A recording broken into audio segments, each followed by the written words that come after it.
Jingle Bells is that exceedingly well-known tune, nay song, that is much associated with Christmas tide. It was written by James Lord Pierpoint, and he was not a dyslexic peer of the realm. Lord was merely his second name. Despite that, this racy ditty, as it was certainly appreciated at the time, I will have you know, was a rather strange song for a chap to write that came from a strict New England Unitarian family whose father was an abolitionist, anti-slavery of course. So yes, this song was penned by an American from the East Coast who lived during the Civil War of 1861 to 65. American, obviously. Just for your curiosity, the Unitarians who split at the same time as the Lutherans from the established church, causing the Reformation of the 16th century, they believe God is one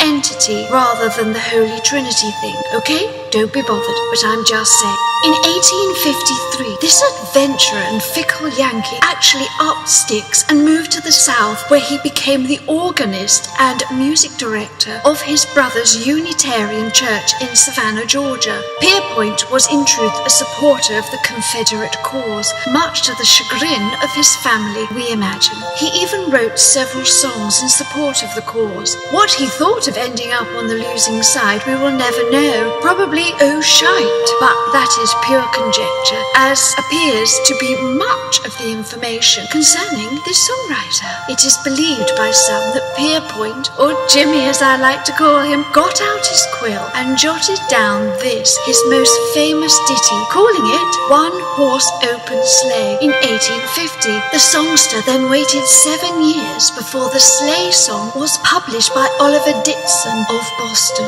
Whilst Pierpoint found a publisher for his racy number, it was certainly not an overnight success. Despite that little hiccup, today Jingle Bells is nothing but synonymous with Christmas. However, it was inspired by all accounts by the annual one-horsed open sleigh race that took place in Medford, Massachusetts, where his family moved to in 1849. It took place down the streets of Salem and Pleasant between Medford and Malden Squares. Who'd have thought?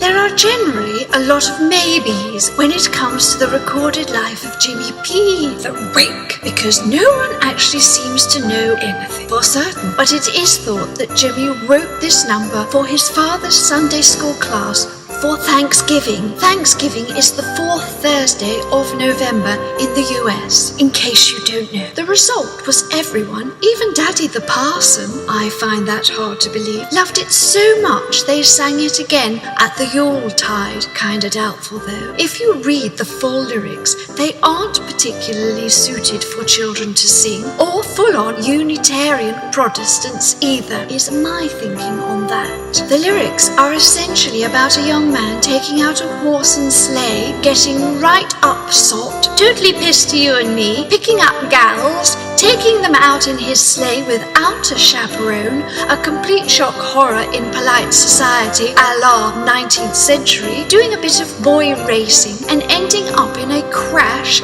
sprawled out in the snow, and then bragging about it. I rest my case, Your Honour. Not really up Daddy the parson's alley, I suggest. However, all his chums thought it a merry little jingle. I bet they did. I'll give you a bit of a clue here. With all the other shenanigans that Jimmy P got up to, it is fair to say he probably was the black sheep of the family, or if you want to be kind, rebel without a cause. Anyway, the song eventually morphed into Jingle Bells when it was reprinted in 1859 and remained so, although one was still allowed, if the preference took, to refer to the song as the one horse open thingy what's it doodah, one takes one's pick. Ha-ha! Or is that ho ho ho? Strangely enough, as is the case with most things, Jingle Bells was never particularly popular during Jimmy P's lifetime, but the minute everyone had no idea what the song was about, it appears to have gained the accolade most commonly heard or sung tune over Christmas. Yep,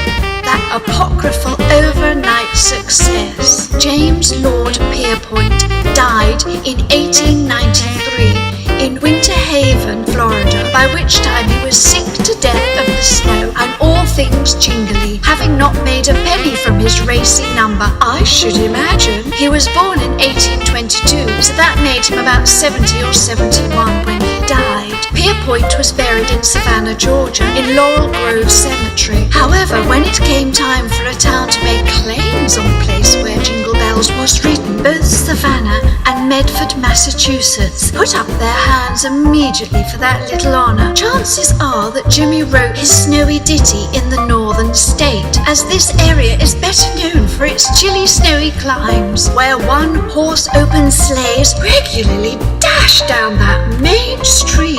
However, folks in Savannah weren't going to lose their claim and threw back the theory that Jimmy was reminiscing big time whilst writing it in Savannah. And another thing, why, if he wrote the song in 1850 when he was likely in Medford, did he wait 7 years to publish the song? Because by that time he was back in Savannah and surely wrote it there. In truth, Jimmy had itchy feet and was here, there and everywhere, and mostly where he shouldn't be. But he always seemed to return to the bosom of the family when needs must, we assume. So no one can actually say where he wrote his song. But he did, and now the song is out of copyright, which is probably another very good reason why it is played to death during the Christmas festivities. What are folks like? Won't give you the time of day when you could make a buck or two and go a bundle on it when it is free. Another good reason